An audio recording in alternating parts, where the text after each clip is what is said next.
अच्छा जी, income tax return 2023 जिन लोगों ने नवंबर के महीने में भी फाइल नहीं किया है, उनकी तरफ से ये क्वेश्चन बार बार आ रहा है कि डेट में एक्सटेंशन हुई है या नहीं हुई है।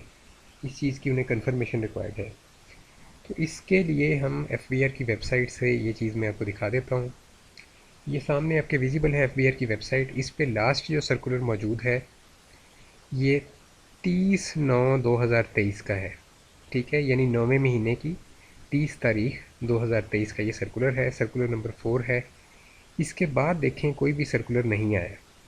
बाकी जो सर्कुलर है सर्कुलर 3 है, ये 8/15/2023 का है। ठीक है, यानी 8वें महीने की 15 तारीख। फिर सर्कुलर 2 है 26/7 का, 7वें महीने की 26 तारीख। फिर 21/7 का।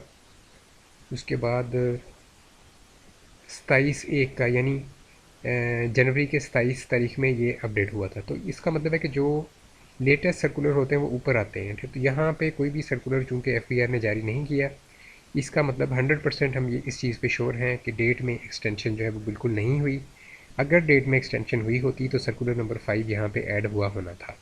तो ये सर्कुलर नंबर 4 है।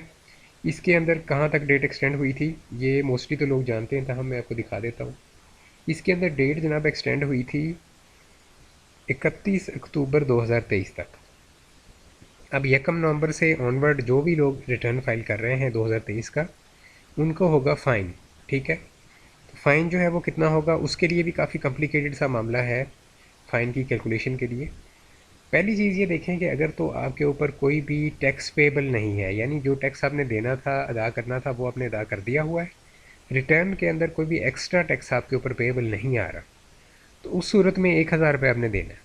ठीक है, फ़ाइन के तौर पे, यानी जितना टैक्स आपके ऊपर लागू था, वाजिब था, ठीक है, या कंपलसरी था, वो आपने ऑलरेडी अदा कर दिया हुआ है।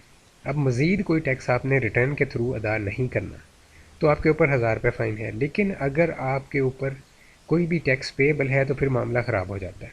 ठीक है, यानी रिटर्न के ज़रिए आपके ऊपर कोई नया टैक्स जो है या एक्सेसिव टैक्स जो है वो पेबल है, जो कि पहले आपने अदा नहीं किया हुआ, तो फिर मामला ये ख़राब होता है कि अब 1,000 रुपये और 0.1% ऑफ पेएबल टैक्स जो है पर डे के हिसाब से इनमें कंपैरिजन होगा।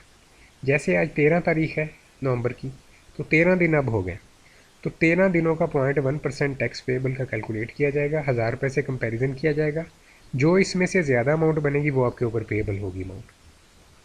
ठीक है जी, लेकिन इसके लिए आगे थोड़ा सा डिटेल है जिसको डिस्कस करना ज़रूरी है, क्योंकि वो कानून का पार्ट है कि अगर आपकी 75% या इससे ज़्यादा इनकम आ रही है सैलरी से, ठीक है, यानी या 100% आपकी सैलरी से आ रही है, या 75%, या और मोर यहाँ पे वर्ड यूज़ हुआ है। ठीक है, लेकिन 75% से कम आ रही है तो फिर ये रूल नहीं लगेगा।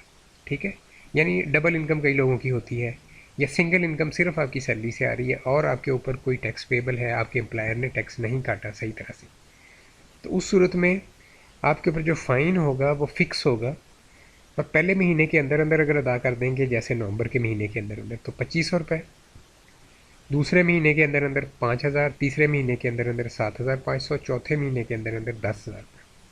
ठीक है, ये अगेन मैं रिपीट कर देता हूँ, उस सूरत में है कि अगर आप सैलरीड क्लास से ताल्लुक़ रखते हैं और आपकी सैलरी से जो इनकम है 75% या इससे ज़्यादा है टोटल इनकम का।